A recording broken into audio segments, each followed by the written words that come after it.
Today started chapter number 1 Introduction to Partnership and Partnership Final Account. Okay इसके पहले हमने देखा था पार्टनरशिप अकाउंट प्रिपेयर करने के लिए 3 फॉर्मेट्स थे.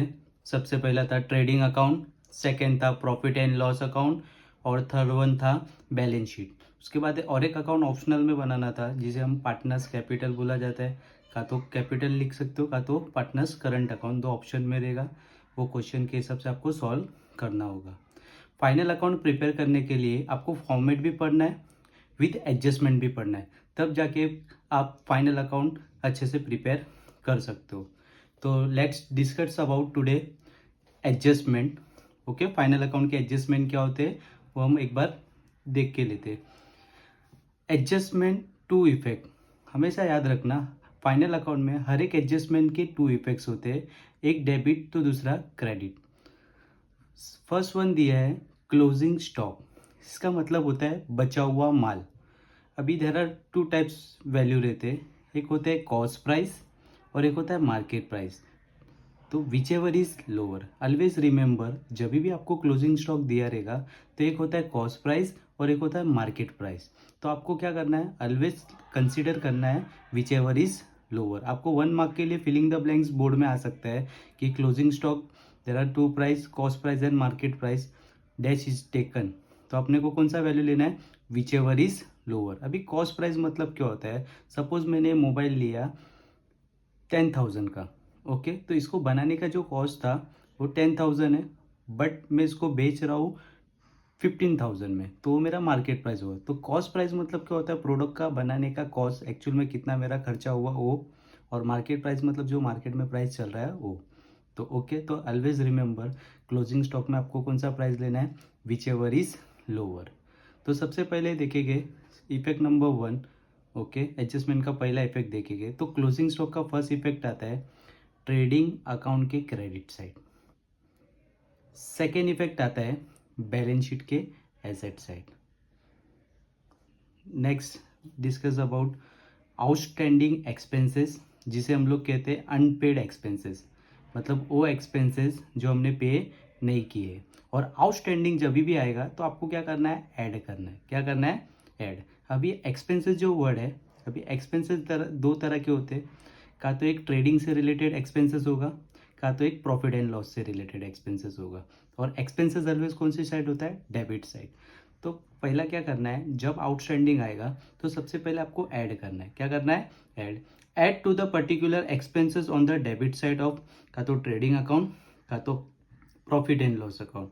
और अनपेड एक्सपेंसेस मतलब पे किया नहीं है, पे करना बाकी है. बाकी है मतलब कहाँ पर आएगा, बैलेंस शीट के liability side. Okay, let's page around turn. Adjustment number 3, prepaid expenses, जिसे हम लोग एडवांस एक्सपेंसेस बोला जाता है.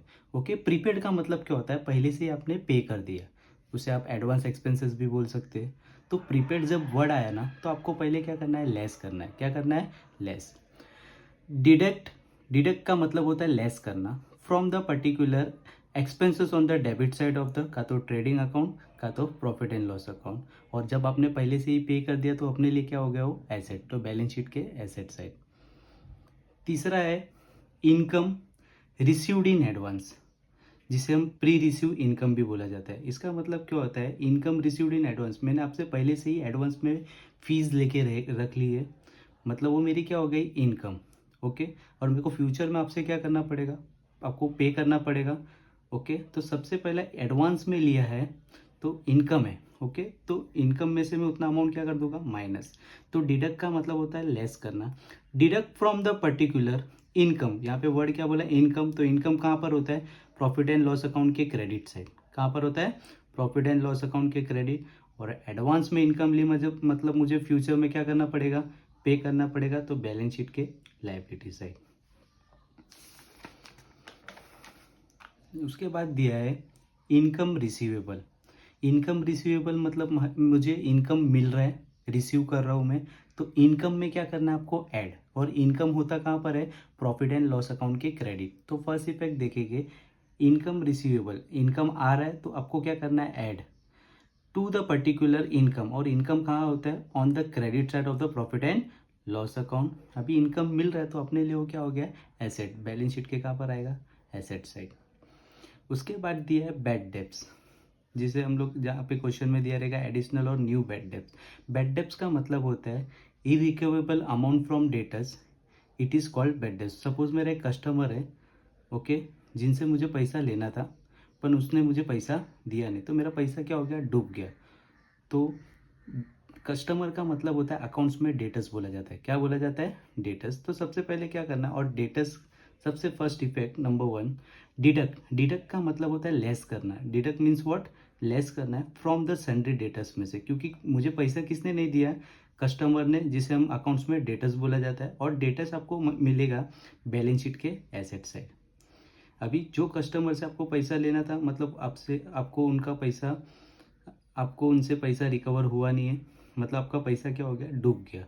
तो सेकेंड इफेक्ट आपको क्या हो रहा है, loss. Show to the debit side of the profit and loss account, और आपको ऐड करना है टू ओल्ड बैड डेब्ट्स। मतलब क्या होता है कि सपोज एक ऑलरेडी कस्टमर था जिसने पहले से तो पैसा आपको दिया नहीं था, तो पुराना लॉस तो था ही, प्लस जब आपको एडजस्टमेंट में दिया रहेगा और एक बैड डेब्ट्स, मतलब और एक बार लॉस हो रहा है, तो उसको बोलते हैं न्यू बैड डेब्ट्स। तो जैसे एक फॉर्मेट होता है, एक होता है बैलेंस शीट, यहाँ पे लाइबिलिटी साइड होता है, यहाँ पे एसेट साइड होता है। तो डेटर्स जो होता है ना, वो एसेट साइड होता है, और एसेट में से आपको बैड डेब्ट्स क्या करना है, लेस। अभी डेटर्स में से आपको यहाँ से लेस, और प्रॉफिट एंड लॉस अकाउंट में आपको क्या करना पड़ेगा, ऐड। तो ओल्ड बैड डेब्ट्स मतलब क्या होता है, दो अकाउंट मेंशन होते हैं, जहाँ पे एक प्रॉफिट एंड लॉस होता है और सेकंड है बैलेंस शीट। मतलब यहाँ पे डेटर्स में से आपको बैड डेब्ट्स लेस करना है, और वही बैड डेब्ट्स आपको प्रॉफिट एंड लॉस में क्या करना है, ऐड। तो ये फॉर्मेट्स है, आपको एक बार बाय हार्ट करना है। तो प्रॉफिट एंड लॉस अकाउंट का एक फॉर्मेट है बैड डेब्ट्स के। तो सबसे पहला है ओल्ड बैड डेब्ट्स, मतलब ऑलरेडी आपके ट्रायल बैलेंस में बैड डेब्ट्स दिया रहेगा, मतलब तुम्हारा पहले से ही पैसा डूब चुका है, जो आपको ट्रायल बैलेंस में दिया रहेगा। फिर ऐड करने का न्यू बैड डेब्ट्स, ये आपको कहाँ पे दिया रहेगा, एडजस्टमेंट में। तो एडजस्टमेंट के, हर एक एडजस्टमेंट के 2 इफेक्ट आते हैं। तो आपको डेटर्स में से लेस, वैल्यू कम हो रहा है, और यहाँ से लेस करोगे और प्रॉफिट एंड लॉस में क्या करोगे, ऐड। उसके बाद आता है आरडीडी। आरडीडी का मतलब होता है रिजर्व फॉर डाउटफुल डेब्ट। सेम कॉन्सेप्ट है, डेटर्स में से बैड डेब्ट्स लेस, उसके बाद जो बैलेंस आएगा फिर उसके ऊपर आपको आरडीडी निकालना है। आरडीडी ऑलवेज आपको परसेंट में दिया रहेगा, तो यहाँ से लेस, फिर से यहाँ पे क्या करेंगे, add. RDD stand for reserve for doubtful डेब्ट। डाउटफुल है कि मुझे पैसा मिलेगा भी नहीं भी मिलेगा, और ये भी आपको कहाँ पे दिया रहेगा, एडजस्टमेंट में। उसके बाद आपको याद रखना है, ट्रायल बैलेंस में दिया रहेगा ओल्ड आरडीडी, क्या दिया रहेगा, ओल्ड आरडीडी को आपको क्या करना है, लेस। इसका एक ही इफेक्ट आता है, इसका 2 इफेक्ट आता है। ओल्ड आरडीडी मतलब क्या होता है, ऑलरेडी आपने सोचा था कि 5000 मिलेगा नहीं, तो उसको बोलते हैं आरडीडी। पर उसमें से अचानक से आपको पहले कस्टमर से 3000 रिकवर हो गया, तो उसे अपन कहते हैं ओल्ड आरडीडी। तो ये कॉन्सेप्ट है, एक बार आपको क्या करना है, ध्यान रखना है, जब हम अकाउंट्स के सम सॉल्व करेंगे तो आपको वहाँ पे इजीली अंडरस्टैंड हो जाएगा। तो जब भी बैड डेब्ट्स आया तो डेटर्स में से आपको क्या करना है, माइनस। डेटर्स में से वैल्यू को, बैड डेब्ट्स को माइनस किया, अभी आपका पैसा डूब गया, तो अपने को क्या हो रहा है, नुकसान। तो प्रॉफिट एंड लॉस अकाउंट के डेबिट। जैसे बैड डेब्ट्स का क्वेश्चन है, same to same has a RDD, okay. Provision for doubtful डेब्ट, इसे हम लोग रिजर्व फॉर डाउटफुल डेब्ट या तो आरडीडी बोला जाता है। डाउटफुल है, मिलेगा भी नहीं भी मिलेगा, सेम कॉन्सेप्ट। डेटर्स में से आपको क्या करना है, माइनस। डिडक्ट का मतलब होता है लेस करना, डिडक्ट मीन्स व्हाट, लेस। तो आपको क्या करना है, less from the sundry debtors. Sundry debtors में से आपको लेस करना है, और सन्ड्री डेटर्स आपको कहाँ पे मिलेगा, बैलेंस शीट के एसेट साइड, क्योंकि डाउटफुल है, आपको वो कस्टमर पैसा देगा भी नहीं देगा, तो वहाँ से आपको लेस करना है। अभी डेटर्स का वैल्यू आपको नहीं मिल रहा है, अमाउंट आपको डाउटफुल है, तो आपका क्या हो रहा है, सेकेंड कॉन्सेप्ट, नुकसान। तो show to the debit side of the profit and loss account. Always remember, जब भी आपको लॉस होएगा तो आपको प्रॉफिट एंड लॉस के डेबिट साइड में लिखना है। सेम कॉन्सेप्ट, ये भी सिमिलर ही है, it is related to RDD जैसा ही है। Reserve for discount on debtors, आप डेटर्स को क्या दे रहे हैं, डिस्काउंट। तो जैसे आप पर्टिकुलर डेटर्स थे आपके, जिसके पास आप 10,000 का प्रोडक्ट था, उसमें से आपने 10% दे दिया, तो 10,000 का 10% होता है 1,000। तो 10,000 में से 1,000 आपको क्या करना है, लेस। तो सेम, डिडक्ट का मतलब होता है लेस करना, deduct from the sundry debtors, और सन्ड्री डेटर्स होता है बैलेंस शीट के एसेट। अभी आपने 10,000 के बदले 9,000 ले रहे, तो आपका 1,000 का क्या हो रहा है, लॉस, मतलब आपने डिस्काउंट दिया तो आपका लॉस हो रहा है। तो show to the debit side of the profit and loss account, और जब भी क्वेश्चन में डिस्काउंट दिया रहे तो उसमें क्या करना है, ऐड। उसके बाद देखेंगे हम लोग डेप्रिसिएशन। डेप्रिसिएशन का मतलब होता है एसेट की वैल्यू डाउन होना। सपोज मैंने फ़ोन खरीदा है जिसकी कॉस्ट है 20,000, ओके, 1 ईयर के बाद इसका वैल्यू क्या हो जाएगा, डाउन हो जाएगा। सपोज 10% मैंने इसका ले लिया, तो 20,000 का 10% होता है 2,000, तो 20 में से 2,000 आपको क्या करना है, लेस। तो डेप्रिसिएशन का मतलब होता है एसेट की वैल्यू डाउन होना। तो आपको क्या करना है, लेस करना है। क्या करना है, less from the particular asset in the balance sheet के एसेट साइड में। सपोज आपने एक प्लांट खरीदा, ओके, जिसकी वैल्यू थी 20,000, ओके, पर 1 साल के बाद आपने उसको क्या कर दिया, बेच दिया, सोल्ड कर दिया, जिसकी वैल्यू थी 10,000। तो 20 में से 10 गया, मतलब पहले आपकी वैल्यू थी 20, 1 साल के बाद उसका भाव कितना हो गया, 10,000, तो आपका बैलेंस कितना आ गया, 10,000। मतलब यहाँ पे ये जो 10,000 आपका वैल्यू क्या हो गया, डाउन हो गया, तो ये प्रॉफिट एंड लॉस के डेबिट साइड में आएगा। ओके, तो डेप्रिसिएशन का मतलब होता है एसेट की वैल्यू डाउन हो जाना। ओके, जैसे आपने एक फ़ोन खरीदा है, सपोज ये फ़ोन है, इसका कॉस्ट है 20,000। अगर आप इसे 1 ईयर यूज़ करोगे तो इसकी वैल्यू क्या हो जाएगी, डाउन। सपोज 20,000 का 10% 2,000 ले लो, तो 20 में से 2,000 को क्या करना है आपको, माइनस, तो उसका वैल्यू कितना आ जाएगा, 18,000। तो जो 2,000 आपका वैल्यू कम हो गया उसका आपका क्या बोलते हैं, डेप्रिसिएशन। ओके, यहाँ पे मैंने एक एग्जांपल दिया, जैसे प्लांट का वैल्यू 20,000, ओके, 1 ईयर आपने यूज़ कर दिया, तो उसका वैल्यू अभी आज बेचने जाओगे तो कितना है, 10,000। तो आपका 10,000 वैल्यू क्या हो गया, रिड्यूस हो गया, जिसे हम कहते हैं डेप्रिसिएशन। ओके, तो पहले क्या करना है, डेप्रिसिएशन को एसेट में से आपको लेस करना है, क्योंकि वैल्यू क्या हो रहा है, डाउन।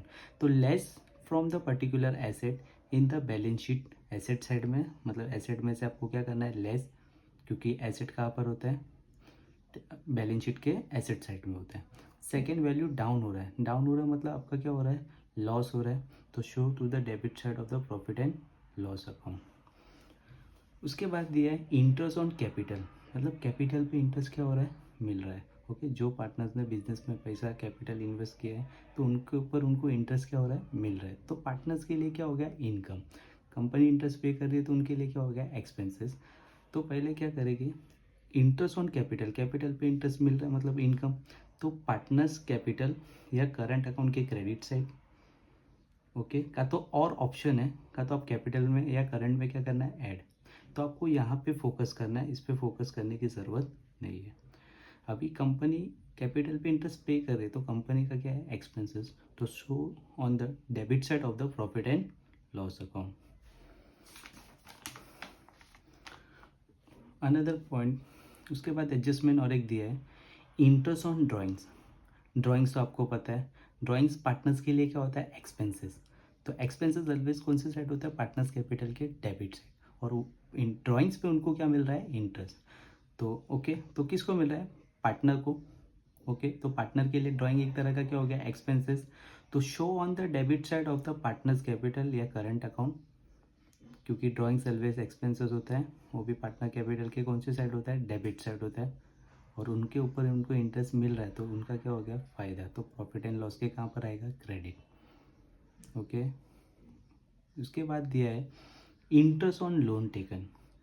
सपोज आप एक पर्सन हो, आपने 10,000 का लोन लिया है, ओके, अभी आप लोन लोगे तो उस पर इंटरेस्ट आपको क्या करना पड़ेगा, भरना पड़ेगा। तो 10,000 का आपको 10% है 1,000, तो 10,000 प्लस 1,000 आपको लोन में क्या करना पड़ेगा, ऐड।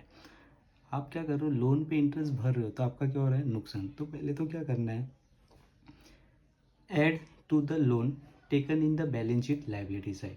सपोज एग्जांपल, आपने 10,000 का लोन लिया, तो लोन जो होता है वो लाइबिलिटी साइड होता है, ओके, प्लस आप इसके ऊपर 10% इंटरेस्ट दे रहे हो, ओके, तो इंटरेस्ट को उसमें क्या करना है, ऐड। सपोज 1,000, तो 10 प्लस 1 कितना हो गया आपका, 11,000। ओके, जैसे आपको 10% मैंने यहाँ पे बोला, तो परसेंट कैसे निकाला जाता है। सपोज आपका 10,000 है अमाउंट, आपको 10% बोला है, जब भी आपको परसेंट बोला तो आपको 100 से क्या करना है, डिवाइड करना है। 0 कैंसिल, 0 कैंसिल, 0 कैंसिल, 0 कैंसिल, तो आपका कितना आया, 1000 इंटू 1 करोगे तो आपका इंटरेस्ट आ गया है 1000। क्लियर है। तो आपने लोन लिया था, उस पर आप इंटरेस्ट भर रहे हो, तो लोन होता है लाइबिलिटी साइड, क्योंकि फ्यूचर में क्या करना पड़ता है, पे, और उस पर इंटरेस्ट आपको और ऐड करना पड़ेगा। तो 10,000 में 1000 ऐड करोगे तो टोटल आपको कितना पे करना पड़ेगा, 11,000। तो add to the loan taken in the balance sheet liability side. अभी आप लोन पे इंटरेस्ट भर रहे हो तो आपका क्या हो रहा है, नुकसान। Show to the debit side of profit and loss account. Interest on investment, अभी यहाँ पे कॉन्सेप्ट थोड़ा उल्टा है। आपने इन्वेस्टमेंट किया था और उस पर आपको इंटरेस्ट क्या हो रहा है, मिल रहा है।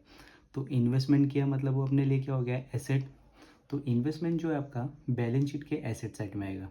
ओके, एक एग्जांपल बताता हूँ। सपोज आपने इन्वेस्टमेंट किया 20,000, ओके, और 20 पे आपको 10% इंटरेस्ट मिल रहा है, तो 10% कितना आता है, 2000। तो टोटल आपको अमाउंट कितना मिल रहा है, 22,000। ओके, तो ये जो 10% है वो कैसा है, 20,000 अमाउंट है, उस पर आपको 10% बोला, जब भी परसेंट बोला तो नीचे कितना अज्यूम करना है, 100। Zero cancel, zero cancel, zero cancel, zero, कितना आ गया, 2000। तो इन्वेस्टमेंट किया था आपने 20, उस पर आपको इंटरेस्ट मिल रहा है 2000, तो 20 + 2 कितना होता है, 22। तो एसेट में जाके 20 में 2000 आपको क्या करना है, ऐड। अब यहाँ पे आपको इंटरेस्ट मिल रहा है तो आपका क्या हो रहा है, फ़ायदा। तो show to the credit side of the profit and loss account, कितना हज़ार, 2000। ओके, उसके बाद दिया है insured goods destroyed by fire accident. मतलब आपका जो गुड्स था वो जल गया या एक्सीडेंट हो गया, बट आपने क्या निकाला, इंश्योर्स। इंश्योर्ड का मतलब होता है इंश्योरेंस निकाला है। तो सबसे पहले आपके जो गुड्स होते हैं वो फैक्ट्री में होते हैं। कहाँ पर होते हैं, फैक्ट्री में। तो फैक्ट्री में से आपके गुड्स जा रहे हैं, तो सबसे पहला कॉन्सेप्ट है जिसमें नंबर 1, तो credit side of trading account. सब यहाँ पे आपको लिखना है ग्रॉस अमाउंट। मैंने यहाँ पे एग्जांपल दिया है, सपोज आपका गुड्स की वैल्यू थी 1 लाख। ओके, गुड्स की वैल्यू थी 1 लाख। एक 1 लाख का पूरा गुड्स आपका क्या हो गया, जल गया। पर इंश्योरेंस कंपनी आपको पूरा अमाउंट देने वाला नहीं है। आपने क्लेम किया, तो इंश्योरेंस कंपनी ने क्या किया, 1 लाख के बदले आपको कितना अमाउंट दिया है, 60,000, जिसे हम लोग क्लेम अमाउंट बोलते हैं। क्या बोलते हैं, क्लेम। तो जो क्लेम अमाउंट आएगा वो हमने को कैश में आएगा, तो हमारे लिए क्या हो गया, एसेट। सेकेंड इफेक्ट आएगा बैलेंस शीट के एसेट साइड, 60,000। तो 1 लाख का गुड्स जल गया, इंश्योरेंस कंपनी ने 60,000 दिया, तो रिमेनिंग 40 का हमें क्या हो रहा है, लॉस। तीसरा इफेक्ट आएगा debit side of the profit and loss account, जिसे हम लॉस अमाउंट बोलते हैं, 40,000 का। ओके, सेम कॉन्सेप्ट है। Uninsured goods destroyed by fire, मेरा गुड्स जल गया बट मैंने इंश्योरेंस निकाला नहीं। अभी गुड्स जल रहा है तो मतलब मेरा गुड्स फैक्ट्री में से क्या हो रहा है, जा रहा है। तो show to the credit side of the trading account. तो ट्रेडिंग अकाउंट के क्रेडिट में गुड्स गया, मतलब जल गया, पहला इफेक्ट। अभी गुड्स जल गया तो मेरे को इंश्योरेंस निकाला क्या, नहीं, तो मेरा क्या हो रहा है, नुकसान। Debit side of the profit and loss account. Goods stolen, stolen का और एक नाम है थीफ। सेम कॉन्सेप्ट, आपको ये सिमिलर है। जैसे आपने इंश्योर्ड के पढ़े थे, अनइंश्योर्ड पढ़े थे, गुड्स स्टोलन है, गुड्स डिस्ट्रीब्यूटर है, फिर विड्रॉ बाय पार्टनर, ये सब सिमिलर है, सेम कॉन्सेप्ट है, आपको सेम ही फॉलो करना है। गुड्स स्टोलन का मतलब होता है गुड्स चोरी हो गया, तो गुड्स होता कहाँ पर है, फैक्ट्री में। तो फैक्ट्री में से गुड्स चोरी हो रहा है, तो फैक्ट्री में से आ रहा है कि जा रहा है, जा रहा है। तो सबसे पहला show to the credit side of the trading account. Okay, अभी गुड्स फैक्ट्री में से चोरी हो गया, मतलब गया। सेकेंड कॉन्सेप्ट अपने को क्या हो रहा है, लॉस हो रहा है, तो प्रॉफिट एंड लॉस अकाउंट के debit. Goods distribute as a free sample, suppose आपकी फैक्ट्री है, आप कोई चीज़ का प्रोडक्शन कर रहे हो, तो डायरेक्टली तो प्रोडक्ट आप मार्केट में सेल नहीं करेंगे, तो सबसे पहले आप क्या करोगे, फ्री सैंपल बांटोगे। तो फैक्ट्री में से आप गुड्स को फ्री सैंपल दे रहे हो, तो फैक्ट्री में से गुड्स क्या हो रहा है, जा रहा है। तो सबसे पहला effect credit side of the trading account, क्योंकि फैक्ट्री में से गुड्स गए, अभी फ्री में बांट रहे तो आपका क्या हो रहा है, लॉस हो रहा है। तो सेकेंड इफेक्ट आएगा debit side of the profit and loss account, जहाँ पे आपको P&L के डेबिट में लिखना है एडवर्टाइजमेंट, फ्री सैंपल नहीं लिखना है। ओके, का तो आप परचेस में से लेस भी करोगे तो भी चलेगा। सिमिलर है, goods withdraw bye partner for a personal use, it is called drawings. तो गुड्स विड्रॉ, विड्रॉ मतलब क्या कर रहा है, पार्टनर्स जो है वो फैक्ट्री में से गुड्स को विड्रॉ कर रहा है, तो विड्रॉ कर रहा है तो फैक्ट्री में से गुड्स क्या हो रहे हैं, जा रहे हैं। हम लोग ऑलरेडी फॉर्मेट पढ़ चुके हैं, trading account, profit and loss account और बैलेंस शीट, जहाँ पे ट्रेडिंग अकाउंट में goods destroyed by fire, loss by thief, फिर उसके बाद गुड्स डिस्ट्रीब्यूटेड फ्री सैंपल, ये सब चीज़ वहाँ पे दी थी। ओके, तो आपको एक बार फॉर्मेट पढ़ना है तो आपको एडजस्टमेंट भी इजीली आ जाएगा। तो विड्रॉ मतलब वहाँ से फैक्ट्री में से गुड्स जा रहे हैं, तो सबसे पहला effect show to the credit side of the trading account का, तो आपको परचेस में से क्या कर देना है, लेस, तो भी चलेगा। तो आपको ये चीज़ फॉलो करना है, ये नहीं करोगे तो भी चलेगा। और goods withdraw bye partner for a personal use, drawings partner के लिए क्या होता है, एक्सपेंसेस, तो पार्टनर्स कैपिटल और करंट अकाउंट के कहाँ पे आएगा, debit side. Unrecorded purchase, okay, जिसे हम बोलते हैं हमने गुड्स खरीदा पर रिकॉर्ड नहीं किया। ओके, तो गुड्स मैंने परचेज किया बट बुक्स ऑफ एंट्री में रिकॉर्ड नहीं किया, तो हमको फिर से क्या करना पड़ेगा, रिकॉर्ड करना पड़ेगा। तो रिकॉर्ड करना पड़ेगा तो हमें क्या करना है, ऐड। अनरिकॉर्डेड मीन्स रिकॉर्ड नहीं हुआ, मैंने गुड्स को खरीदा बट बुक्स ऑफ एंट्री में रिकॉर्ड नहीं किया, तो वहाँ पे मुझे क्या करना पड़ेगा, ऐड। तो add to the purchase on the debit side of the trading account, क्योंकि परचेज कहाँ पर होता है, ट्रेडिंग अकाउंट के डेबिट, वहाँ पे रिकॉर्ड नहीं किया तो आपको क्या करना पड़ेगा, ऐड। अभी आपने खरीदा पर रिकॉर्ड नहीं किया तो आपको क्या करना पड़ेगा, अमाउंट पे करना पड़ेगा। पे मतलब कहाँ पर हो गया, लाइबिलिटी। और आप माल किससे खरीदते हो, क्रेडिटर से, तो add to the creditor on the liability side of balance sheet. Okay, ये इंपॉर्टेंट है, आपको ध्यान देना है कि अनरिकॉर्डेड परचेज का मतलब होता है अपने गुड्स को खरीदा पर बुक्स ऑफ एंट्री में रिकॉर्ड नहीं किया, तो परचेज में ऐड। और परचेज होता है ट्रेडिंग अकाउंट के डेबिट, और माल हम लोग किससे खरीदते हैं, क्रेडिटर से, तो क्रेडिटर में भी हमको क्या करना पड़ेगा, ऐड। और क्रेडिटर कहाँ पर होता है, बैलेंस शीट के लाइबिलिटी साइड। सेम कॉन्सेप्ट है इसका अपोजिट, अनरिकॉर्डेड सेल, आपने गुड्स बेचा पर बुक्स ऑफ एंट्री में रिकॉर्डेड नहीं किया, जिसे हम कहते हैं अनरिकॉर्डेड सेल्स। ओके, तो आपको फिर से क्या करना पड़ेगा, रिकॉर्ड करना पड़ेगा। तो add to the sales on the credit side of the trading account, आपको सबसे पहले सेल्स में क्या करना है, ऐड। और सेल्स होता है ट्रेडिंग अकाउंट के क्रेडिट साइड। अभी सेल्स हम लोग प्रोडक्ट किसको करते हैं, डेटर्स को, तो डेटर्स में रिकॉर्ड नहीं किया तो वहाँ पे भी क्या करना पड़ेगा, रिकॉर्ड करना पड़ेगा। तो add to the debtors on the asset side of balance sheet. Okay, समझ में आया। तो सेल किया अपन रिकॉर्ड नहीं किया तो सेल्स में आपको क्या करना पड़ेगा, रिकॉर्ड करना पड़ेगा, तो वहाँ पे क्या करना पड़ेगा, ऐड। और सेल्स हम लोग गुड्स किसको करते हैं, डेटर्स को, तो डेटर्स में भी क्या करना पड़ेगा, ऐड। और डेटर्स कहाँ पर होता है, बैलेंस शीट के एसेट साइड। उसके बाद दिया है bill receivable dishonour. Bill receivable dishonour, dishonour का मतलब होता है बिल कैंसिल हो जाना, बाउंस हो जाना जिसे कहते हैं। तो मुझे सपोज मैं एक सेलर हूँ, मैंने कोई डेटर्स को गुड्स बेचा, तो बिल उनके नाम का बिल बना होगा, तो बिल के थ्रू मैं पैसे को क्या करूँगा, लूँगा। तो मुझे गुड्स के पैसे लेने थे पर वो गुड्स के बदले उन्होंने पैसा मुझे दिया नहीं, बिल मेरा क्या हो गया, कैंसिल। तो यहाँ पे क्या हो रहा है, बिल रिसीवेबल डिसऑनर, डिसऑनर का मतलब क्या हो गया, कैंसिल। तो बिल लेके गए पर उन्होंने पैसा दिया, तो बिल आपके पास से क्या हो रहा है, जा रहा है। तो डिडक्ट, डिडक्ट का मतलब होता है less. Deduct the amount of bill dishonour from bills receivable, जो बिल रिसीवेबल कहाँ पर होता है, बैलेंस शीट के एसेट साइड। ओके, तो जब बिल रिसीवेबल डिसऑनर, डिसऑनर का मतलब होता है बिल कैंसिल हो गया, तो आपको क्या करना पड़ेगा, बिल रिसीवेबल में से लेस। और बिल रिसीवेबल होता कहाँ पे, बैलेंस शीट के एसेट साइड में। अभी बिल आपका कैंसिल हो गया तो वहाँ मतलब बिल में से लेस। अभी आप वो डेटा से छोड़ोगे तो नहीं, उनसे पैसा फिर से क्या करोगे, लोगे। तो ऐड करना है, उसमें क्या करना है, add to the amount of bill dishonour का टू द संडे डेटर्स। और संडे डेटर्स कहाँ पर होता है, बैलेंस शीट के एसेट साइड में। ये दोनों भी आपको बैलेंस शीट में मिलेंगे।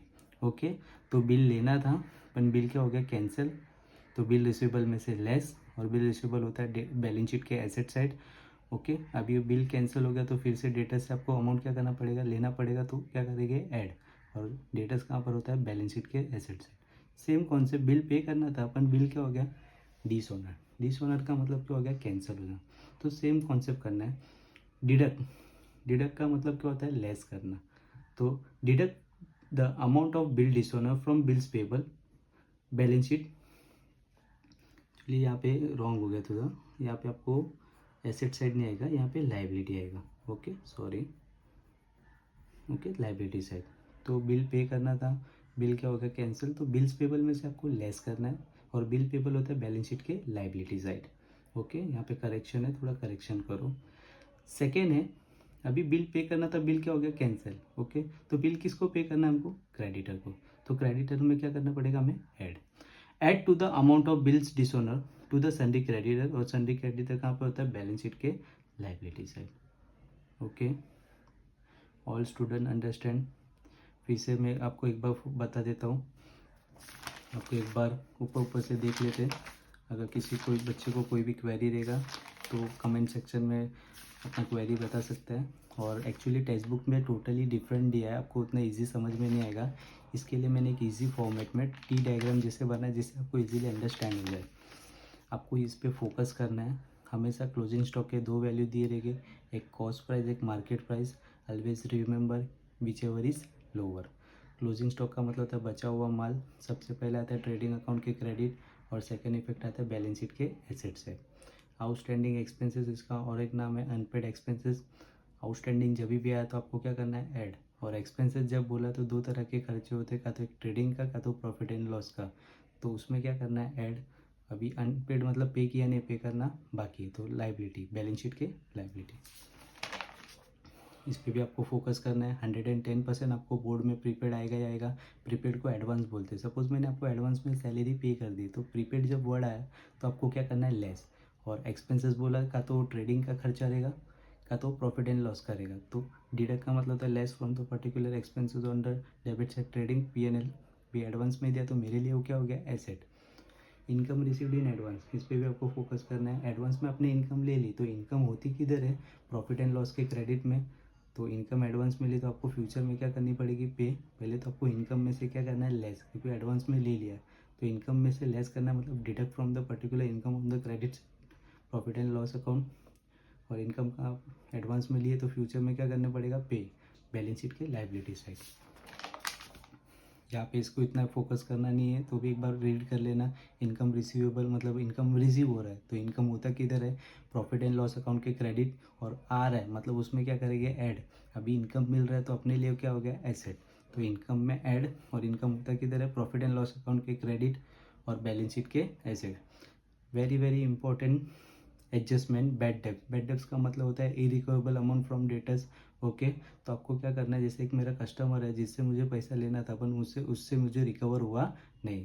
तो सबसे पहले क्या करेंगे, जैसे बैलेंस शीट में डेटर्स होते हैं, कहाँ पर होते हैं, बैलेंस शीट में डेटर्स होते हैं। तो डेटर्स में से आपको बैड डेब्ट्स क्या करना है, लेस। और वैल्यू कम हो रहा है मतलब अपना क्या हो रहा है, नुकसान हो रहा है, प्रॉफिट एंड लॉस अकाउंट के डेबिट साइड। ओके, जैसे एक तो ओल्ड बैड डेब्ट्स मतलब क्वेश्चन में ऑलरेडी दिया रहेगा, जिसे ट्रायल बैलेंस पे देते ही है।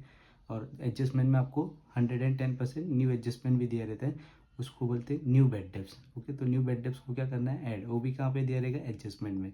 तो जब भी बैड डेब्ट्स आएगा तो डेटर्स में से आपको लेस करना है। तो डिडक्ट का मतलब होता है less from the Sunday debtors, और सन्डे डेटर्स होता है बैलेंस शीट के एसेट साइड। अभी डेटर्स मतलब पैसा, बैड डेब्ट्स मतलब पैसा डूब गया, तो अपना क्या हो रहा है, नुकसान। तो show to the debit side of the profit and loss account. तो एक बार ये फॉर्मेट देख लेना। जैसे डेटर्स में से बैड डेब्ट्स लेस, और यहाँ से लेस किया, यहाँ पे क्या करना है, ऐड।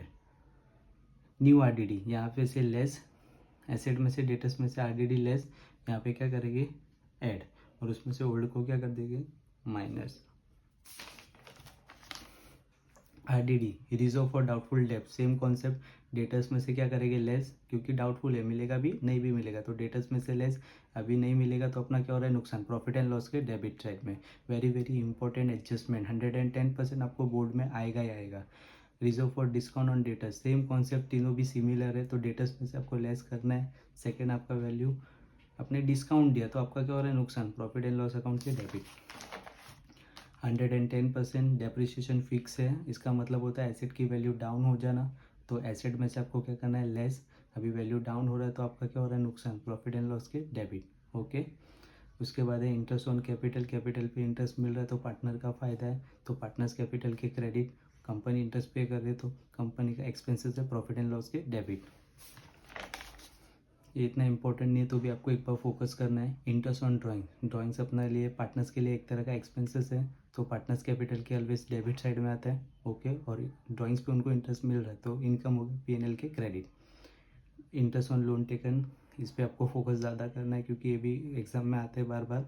तो लोन पे आपको इंटरेस्ट क्या करना पड़ रहा है, भरना पड़ रहा है। एक एग्जांपल दिया था, 10,000 का लोन था, उस पर 10% लोन इंटरेस्ट बोला, तो 10,000 का 10% 1,000 है, तो 10 में 1,000 क्या करोगे ऐड, तो आपको टोटल पे कितना करना है 11,000। तो लोन जो होता है वो बैलेंस शीट के लाइबिलिटी साइड होता है, तो वहाँ पे 1,000 आपको ऐड करके 11,000 इतना पे करना है, और 1,000 आप एक्स्ट्रा अमाउंट पे कर रहे हो तो आपका क्या हो रहा है, नुकसान, प्रॉफिट एंड लॉस अकाउंट के डेबिट। इंटरेस्ट ऑन इन्वेस्टमेंट, ये भी हिडन एडजस्टमेंट है, इस पर भी आपको ध्यान देना है कि आपने इन्वेस्टमेंट किया, तो इन्वेस्टमेंट होता है बैलेंस शीट के एसेट साइड में, और उस पर आपको इंटरेस्ट क्या हो रहा है, मिल रहा है। तो सपोज 20,000 इन्वेस्टमेंट किया था, उस पर 10% 2,000 मिल रहा है, तो 20 + 2,000 22 बैलेंस शीट के एसेट में लिखना है। अभी 2,000 आपको ब्याज मिल रहा है इन्वेस्टमेंट पे, तो आपका क्या है, फ़ायदा है, तो प्रॉफिट एंड लॉस के credit. Very very important adjustment, insured goods destroyed by fire. Suppose आपका गुड्स था 1,00,000 का, आपने इंश्योरेंस निकाला और गुड्स अचानक से फायर होके जल गया, गुड्स जल गया तो मतलब फैक्ट्री में से माल गया, तो पहला effect credit side of the trading account, gross amount मतलब टोटल 1,00,000 का 1,00,000, पर इंश्योरेंस कंपनी ने 1,00,000 के बदले पूरा का पूरा अमाउंट दिया नहीं, आधा दिया। सपोज आपको 60,000 दिया, तो क्लेम किया तभी मिला, तो क्लेम का अमाउंट किधर आएगा, बैलेंस शीट के एसेट। तो 1,00,000 में से 60,000 रिकवर हुआ, बाकी 40 का क्या हो गया आपको लॉस, तो लॉस का अमाउंट किधर आएगा, प्रॉफिट एंड लॉस अकाउंट के डेबिट साइड। यही एक एडजस्टमेंट है जिसके 3 इफेक्ट है, बाकी सब एडजस्टमेंट के 2 इफेक्ट्स है। अनइंश्योर्ड सेम है, यहाँ पे इंश्योरेंस निकाला तो 3 इफेक्ट, अनइंश्योरेंस निकाला मतलब 2 इफेक्ट। तो गुड्स जल गया, तो पहले तो ट्रेडिंग अकाउंट के क्रेडिट साइड में, क्योंकि फैक्ट्री में से गुड्स जा रहा है, और गुड्स जल गया तो अपना क्या हो रहा है, नुकसान, क्योंकि अपने इंश्योरेंस निकाला नहीं, प्रॉफिट एंड लॉस के डेबिट। गुड स्टोलन, ये भी आपको एक बार फोकस करना है, स्टोलन को लोग थीप भी बोल सकते हैं। तो फैक्ट्री में से गुड चोरी हो गया तो ट्रेडिंग अकाउंट के क्रेडिट, अभी चोरी हो गया तो अपना क्या हो रहा है, नुकसान, प्रॉफिट एंड लॉस के डेबिट। सेम ये भी हिडन है, ये भी आपको बहुत इंपॉर्टेंट एडजस्टमेंट है। गुड्स डिस्ट्रीब्यूटेड फ्री सैंपल, आप एडवर्टाइज कर रहे हो, फ्री में गुड्स को बांट रहे हो, तो फैक्ट्री में से गुड्स गया, ट्रेडिंग अकाउंट के क्रेडिट फ्री में बांट रहे हो तो आपका क्या हो रहा है, लॉस हो रहा है, प्रॉफिट एंड लॉस के डेबिट, जिसे हम एडवर्टाइजमेंट बोलते हैं। गुड्स विड्रॉ कर रहा है पार्टनर पर्सनल यूज, जिसे हम ड्राइंग्स बोलते हैं। तो फैक्ट्री में से गुड जा रहा है तो ट्रेडिंग अकाउंट के क्रेडिट, और विड्रॉ कर रहा है पर्सनल यूज ड्राइंग जिसे बोलते हैं, तो पार्टनर ऑलवेज कैपिटल के किधर आएगा, डेबिट, क्योंकि ड्राइंग से एक तरह का क्या होता है, expenses. Very very important adjustment, unrecorded purchase और अनरिकॉर्डेड सेल। मैंने गुड्स को खरीदा पर रिकॉर्ड नहीं किया, तो परचेस में क्या करना पड़ेगा, ऐड, और परचेस कहाँ पर होता है, ट्रेडिंग अकाउंट के डेबिट। और जिस हम लोग ने परचेस किया अपन रिकॉर्ड नहीं किया, तो क्या करना पड़ेगा, रिकॉर्ड करना पड़ेगा, मतलब पे करना पड़ेगा। तो परचेस जिससे गुड्स खरीदा उनको अमाउंट क्या करना पड़ेगा, पे। तो किससे खरीदते हैं हम लोग गुड्स, क्रेडिटर, तो क्रेडिटर में भी क्या करना पड़ेगा, ऐड, और क्रेडिटर कहाँ पर होता है, बैलेंस शीट के liability side. Same unrecorded sale, मैंने गुड्स बेचा, अपन बुक्स ऑफ एंट्री में रिकॉर्ड नहीं किया, तो सेल्स में भी ऐड, सेल्स होता है ट्रेडिंग अकाउंट की क्रेडिट। और किससे गुड्स, किसको गुड्स बेचते हैं हम लोग, डेटर्स को, तो डेटर्स में भी क्या करेंगे, ऐड, डेटर्स कहाँ पर होता है, बैलेंस शीट के asset side. Bill receivable, dishonour, bill का पैसा मुझे मिलना था पर वो बिल क्या हो गया, कैंसिल हो गया। डिसओनर मतलब बिल में से गया, तो बिल रिसीवेबल में से लेस, बिल रिसीवेबल होता है बैलेंस शीट के एसेट साइड, तो लेस को बोलते हैं डिडक्ट। अभी बिल लेस किया मतलब बिल डेटर्स में से लेस कर रहे हैं, ओके, तो बिल रिसीवेबल में से लेस, और डेटर्स में क्या करेंगे, ऐड, क्योंकि उनसे पैसा फिर से क्या करना पड़ेगा, लेना पड़ेगा। और डेटर्स का होता है बैलेंस शीट के asset. Bills payable, dishonour, same concept follow करना है। यहाँ पे तुमको बिल रिसीवेबल में से लेस करना है, यहाँ पे बिल्स पेबल में से लेस करना है, ओके। बिल पे किसको करना पड़ता है, क्रेडिटर को, तो क्रेडिटर में क्या करना पड़ेगा, ऐड, तो add to the amount of dishonour to sundry creditor, okay. Lectures अच्छा लगा तो please guys like share and subscribe, अपने फ्रेंड लोग को भी फॉरवर्ड करें, जिससे मैं आगे और अपडेट लेक्चर्स बनाते रहूँगा। ये thank you for watching this video.